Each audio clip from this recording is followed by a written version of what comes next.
welcome back. Time to turn our attention to fishing, and now is the time to get into the crabbing. Of course, when you want to know about fishing, you've got to get down to Brighton Tackle and Bait and see our man Pete Whiting. Pete, how are you? Good, thanks, Phil. Nice to see you Yeah, again. good to see you again too, mate. Now, let's talk about crabbing. Is it any month that ends with R that's supposed to be a good crabbing month? It is, but as far as I'm concerned, you just go any month. Any month? Phil. Yep, absolutely. All right. Well, they reckon they're running pretty good. Now, there's two types that you can crab with. Obviously, there's the off the jetty type or off the boat. What's the best? The more traditional type from a boat is just a crab pot, right? This is, you can buy these for about $12. With that, you actually put the bait in it. So here you can do it on a pin method, which is like, you can just strap that straight to the bottom of the crab pot. Come straight through, whoops. And then with your fish heads, just put it on like a kebab. Oh, yeah, yeah. Put as many on as you can, or what lots of other people like to do is with pilchards, this is just a little crab cage, fill that full of pilchards, and then strap that to the bottom of the crab pot. All right, now there's been some changes over the years with crabbing. I mean, you used to be able to throw the chicken in, you used to be able to put pretty much anyone you like. The rules have changed, haven't they? The rules have changed. It has to be something from the sea, right? So you can't use chicken. Can't use meat. Can't use meat, but for all of that, you can use a carp, even though it's not from the sea. Okay. But it's got to be a fish product. All right. Carp any good for it? Yeah, carp's good bait because it's tough and it's smelly. Okay. Is that what attracts them? It's the smell that It's gets the them more smell than anything? mainly. That's right. And that will determine by the tidal movement, all that sort of stuff. Okay, we'll come back to the tidal movement in a minute, but I want to ask you, I walk down the jetty, let's say Brighton Jetty because that's close, or Glenelg Jetty, and you see all the kids with their dads and the other professional fishermen with their nets.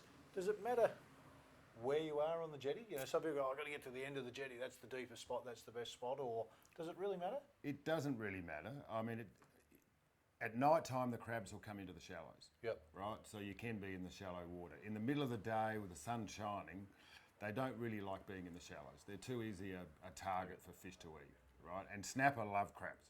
Okay. Right? So normally the first run of crabs is start of the crab season. Yep. Start of the snapper season. Okay. Yeah. All right, now if you're not going to use that, you want to go for the other method, then there's the raking. Got to get a little wet to do that, of course. So well, raking, that was the first method I used when I was a kid. Yep. Right? My dad used to take me down to Port Parham. You had to make sure you wore your sand shoes because all that shell grit and so on, and socks, but it was great fun. All right, the rake? A rake, these days you can get an aluminium handle, a lot easier than those wooden handles where in the end you end up with splinters. But it's just a matter of walking along in the shallows. You're looking for a little bit of a sand patch amongst the weed and just raking over. As soon as you feel him, right, then it's just a matter of getting him in there, flicking him around and stick him in your pot behind you. They grab onto this pretty good?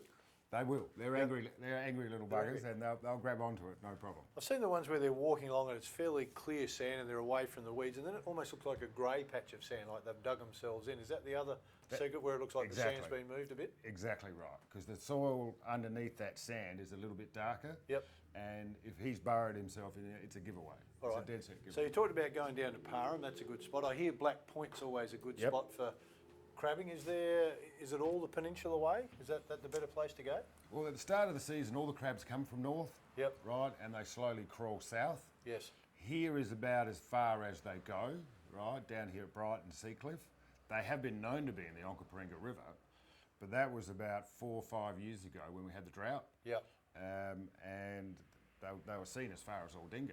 So, but normally, Seacliff is about as far as they go. All right. Is there any bait that's better than any other if you're not raking? I mean, you said carp's pretty good. Is there anything that's... Look, pilchards, anything that smells can put out a little bit of a slick. The crabs will smell it and they'll start crawling for it. All right, now we talked about tidal. You mentioned the word tidal before. Obviously, if I'm going to rake, that depends on the tides. And I used to go with my dad, so Dad would always know the tide time, so I never learnt to do it. So now I pick up the Sunday Mail and I look and I go, I've got no idea. So I have to ring you and say, Pete, help me out here, mate. Brighton Tackle and Bait, they'll know the answer to the tide time. So I imagine you get annoyed a fair bit. Well, you probably don't mind, but I know I annoy you. But I love people ringing up for any sort of information. All right, if I get the Brighton Tackle and Bait tidal directions, how do I read that? Well, basically, you've got 4 tides in the day over a 24-hour period. You've got 2 highs and 2 lows. So it might be a bit hard to pick up on the camera, Phil, but you'll see if we pick a date, there will be two tides. The low tide, there's a metre reading on the right-hand side, and then that's a time, right? So you want to be there at low tide, don't you? Well, if you're going out to Port Parham, for instance, you want to be the last 2 hours as the tide's heading out, so you can walk out with the tide. And then, as the tide turns, you want to be walking back. In with the tide. Exactly. Okay. Exactly. All right. I've seen quite a few people walk out and go, I'm going really well, and then all of a sudden the tide comes in and they're in trouble. Happens a bit? It does happen, and it's because they've left it too late to walk back in. Okay. If it's a big tide, that water is coming in over 6 hours, could come 2 metres. I mean, it's not as bad as some of the tides, up north, Yep. where they've got a 7 metre tide. Here, a big tide is 2.7 metres. All right. Have you been out for the mud crabs? Have you gone? I mean, we talk about the blue crabs here and the sand crabs, and you just touched on. Have you ever done the mud crabs? Mud crab thing is that they are a different beast. Yep. Pretty scary looking You've got to beast be too. very careful handling a mud crab. Yep. They will take your toe off. Although the big blueies here, they could do a bit of damage if they got hold of you. For from sure. that. Yep. Sure. You haven't been bitten yet, Phil? Not yet. Now, when we're talking about that, there is a size limit too for crabs. There isn't is. So you have to have one of these or something similar. You do. Or you're going to get yourself in strife. If fisheries saw you out there without a crab measure, they'd probably send you back in. Yep. A blue swimmer crab has to be 11 centimetres, and a sand crab has to be 10 centimetres. And you measure it from where on the crab? From the biggest from point? the carapace, the Yep. point of the carapace, which is the two of the main shell. I don't know if there's a picture of a crab on there. There's a crab here.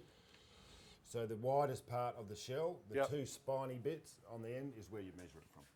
All right. And now would be the time to go? Now would be a good time? Now would be a great time to go.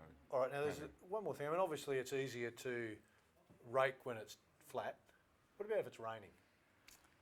I mean, you can still fish when you rain, can't you? Absolutely, you can. Some people will say, if it's raining, there's no point fishing. I certainly don't believe in that. Rain can sometimes bring the fish on, especially if you've had really hot, still weather for a week. The water's too warm. A little bit of rain cools everything down and can turn the fish on. All right. Time for us to get to a break. Stay with us. Still plenty to come, Pete. Always good to talk to you. Get into Brighton, tackle and bait. Get your crab gear. Get out and get amongst it. Back in a moment.